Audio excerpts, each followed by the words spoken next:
கர்த்தர் இந்த மாதம் முழுவதும் உங்களை ஆசீர்வதிக்கிற தெய்வம். இந்த 2026 வருஷம் மே 1 இந்த காலை வேளையில் நம்ம கர்த்தருடைய பாதத்துக்கு வந்திருக்கிறதுக்கு நாம் ரொம்ப சந்தோஷப்படணும். கர்த்தர் சொல்கிறாரு, அவங்க பாருங்கள், அவங்க சீஷர்கள் எவ்வளோ பேர் இருக்கிறாங்களே, உங்களுக்கு எப்படி அப்பம் கொடுக்கறது அப்படின்னு கேட்கும் பொழுது ஆண்டவர் அந்த இடத்துல ஸ்தோத்திரம் பண்ணி அவங்களுக்கு அப்பத்தை கொடுத்து மீன்களையும் கொடுத்து கடைசி வரியை பாருங்கள், அவர்களுக்கு வேண்டிய மட்டும் கொடுத்தார். அல்லேலூயா. உங்கள்கிட்ட இருக்கிற அனைத்தையும் இயேசு கிறிஸ்துவின் பாதத்தில் அப்படி ஆணி பாய்ந்த அந்த பாதங்களில் வைக்கும் பொழுது அதை ஆசீர்வதித்து அவர் கொடுக்குறப்ப வேண்டிய மட்டும் கொடுக்குறார்.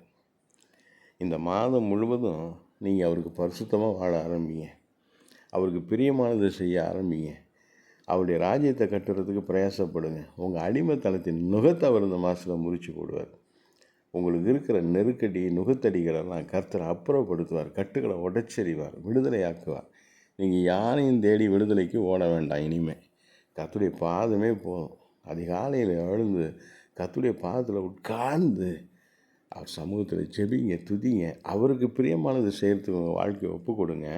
வேண்டிய மட்டும் இந்த மாதத்தில் உங்களுக்கு கொடுப்பார். பொருளாதாரம், சுகபலன், ஆரோக்கியம், படிப்பு, வேலை, பிஸ்னஸ்ஸு, எல்லாத்துலேயும் வேண்டிய மட்டும் ஆசீர்வாதம்.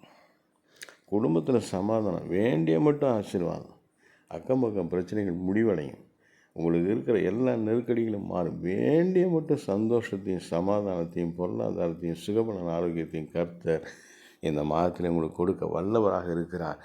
வேண்டிய மட்டும் உங்களுக்கு கொடுப்பார், தேவைக்கு அதிகமாக கொடுப்பார். அல்லேலூயா.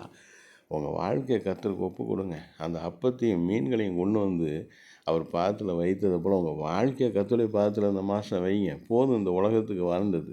இந்த வேலைன்னு வேலையை விக்கிரகமாக்காதீங்க, பிஸ்னஸை விக்கிரகமாக்காதீங்க, மனுஷங்களை விக்கிரகமாக்கி பின்னாடி ஓடாதீங்க.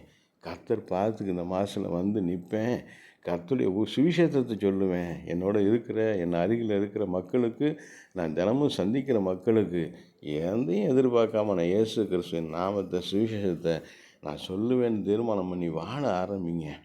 இந்த மாதம் வேண்டிய மட்டும் உங்களுக்கு கர்த்தர் ஆசீர்வாதத்தை கொடுப்பார், தேவைக்கு அதிகமாக கொடுப்பார். பூரணமாய், சம்பூரணமாய், பரிபூரணமாய், நிரம்பி வழியும்படியே கர்த்தர் கொடுத்து ஆசீர்வதிப்பார். உங்களை பார்க்குற ஜனங்க, நீ கர்த்தருடைய பிள்ளை, நீ ஆசீர்வதிக்கப்பட்ட சந்ததின்னு சொல்லும்படியாக உங்களை ஆசீர்வதிப்பார். இந்த மாதம் முழுவதும் அவரே உங்களை நடத்துவார். இந்த மாதம் முழுவதும் அவருடைய கரம் உங்கள் கூட இருக்கட்டும். நீங்கள் ஆசீர்வதிக்கப்பட்டவங்க. அல்லேலூயா. கர்த்தர் உங்களோட